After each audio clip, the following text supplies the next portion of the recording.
Welcome to Adult Education and Family Literacy Week and the Command Center, hosted by the Coalition on Adult Basic Education. We are graced with Regina Suitt. Regina, how are you? Good. Thanks for having me today. Oh, it's great to have you. Regina is the president-elect of the Coalition on Adult Basic Education, and we are so fortunate to have you next at the helm after Jody, and you have large shoes to fill, and we're looking forward to that coming up. Can you just tell us a little bit? First of all, I don't know our audience knows enough about you. I mean, they know a little bit because you're very active in the adult education world. But can you give us a little bit about the work you've done in the adult education space? Sure. Like many people in the field, I started as a part-time teacher. I was a high school English teacher on the Thon-Otham Reservation, and I saw a flyer on the bulletin about teaching GED classes, and I was like, I could use that to pay my car off. And so I started teaching GED at night and fell in love with adult education. So then I would, spend the other nights when I wasn't teaching GED trying to figure out how to get a full-time job. And so I started applying at various places and ended up at Pima Community College as a full-time teacher in the Pima County Jail. Also worked at the state prison and did that for many, many years. Still looking for that elusive full-time adult education position because both of those were combined, still not full-time. And then got a job in coordination and then management, and I retired in 2019 as the vice president of adult education at Pima Community College. Wow. So you've been, you like Tom, have just extensive experience in the adult education field, and I know you've been extremely active in COABE and marched your way all the way up to president-elect of the organization, which is incredible. We've been together for the week up here, and I was just curious. Can you give the audience a little bit about what they should know about adult education and Family Literacy Week? Why is this week so important? Well, I mean, obviously, we want folks raising awareness about adult education and family literacy all year long. There's so many ways to do that, and COABE has so many tools and resources. But what's nice is when we can come together from around the country, here in D.C., from everywhere, and utilize all these resources and really shine the light on adult ed and family literacy in 1 week, doing these visits, awarding congressional awards to our champions, having press, having proclamations, all of these things kind of all happening in 1 week, just give us, amplifies what the awareness of what adult education and family literacy does in our nation. So I want to talk to you about that statement too, because I think it's so true. I think the week is important in and of itself, but I don't want it to overshadow the reality that advocacy happens 52 weeks a year. Yes. Like every single day, you should be advocating for better educational funding and support and resources and tools and all the things you need to make that change happen. So it is an important week, and I'm so proud of the work that COABE's done this week and our fellows that have really been out there getting proclamations, and we're seeing all the news clippings, and the few of them have been on live news stations recently. Just amazing stories that are taking place. What's your hope? What do we hope to gain out of this week? Well, I mean, there's a few specific asks that we're asking of Congress, to increase funding for adult education. But, more specifically, it's not really just about, increasing it for an increased sake. We want to do specific things with that additional money. We want to be more prepared to provide quality programs post-pandemic. We didn't get most places did not get dedicated COVID relief monies. So we had to kind of, the adult ed field had to scrape it together and do the best they could. And so getting this additional funding from Congress would, kind of help us catch up. We want to professionalize the field. We want more programs to be able to hire full-time teachers so that we have, really we're able to provide quality professional development to the field. I think that we want to make sure that we continue to advocate, like you said, year round. So that's what we're doing. So it's great because I see in your face that you have this mental checkbox of all these things that we need to do. And it's awesome because there's so many, that list goes on and on. Digital literacy, we talk about digital access. And, we've talked about that with a few guests today, how important that is. And in the field, data.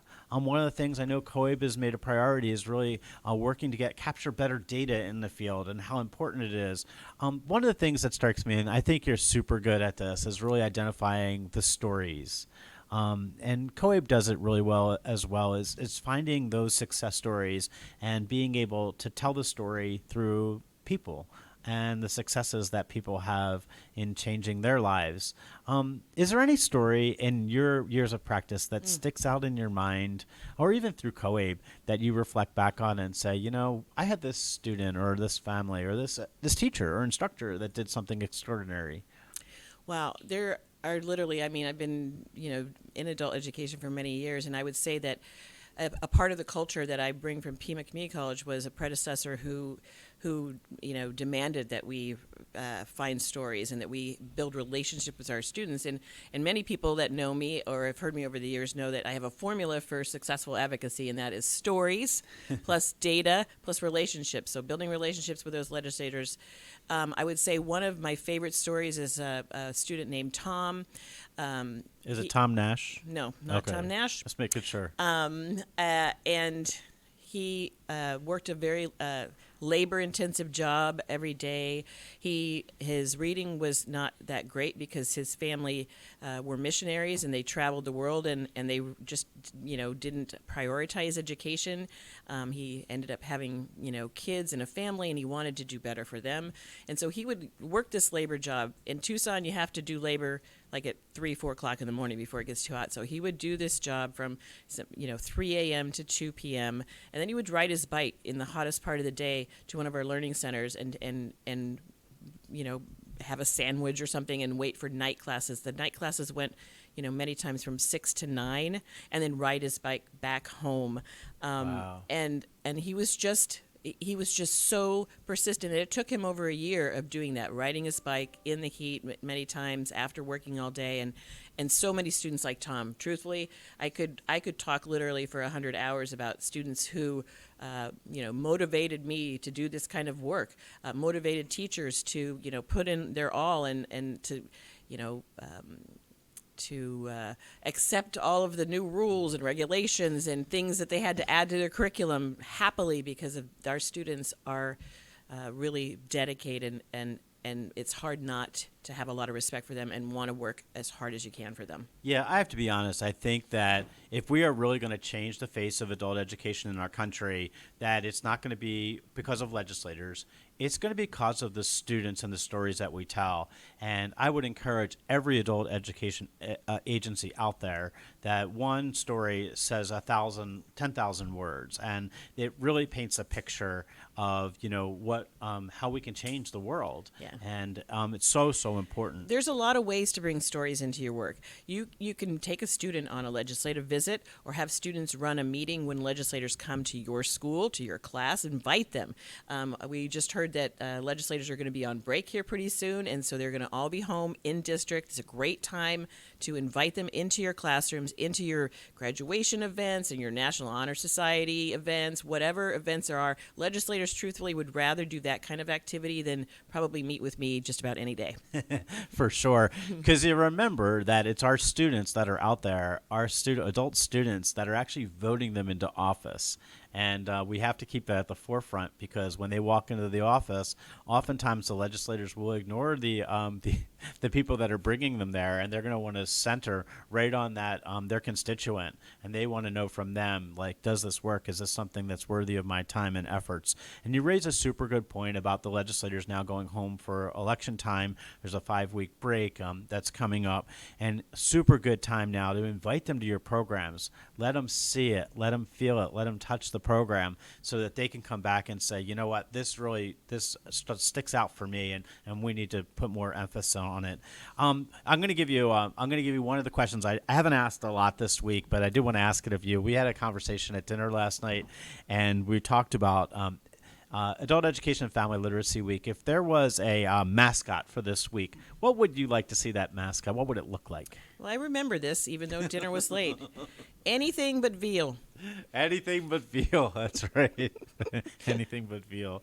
We had an owl this week. We've had a few people that have painted some really good pictures of what it might look like as a a mascot. I actually was thinking, and I'm changing now every day because I'm wondering, should it just be this computer that has multicolors in it and that's prancing around with legs and arms, so that we get some digital, Like a Roomba. yeah. Yeah, there you go. Great stuff. Regina, thank you so much. First of all, thank you for your friendship in COABE.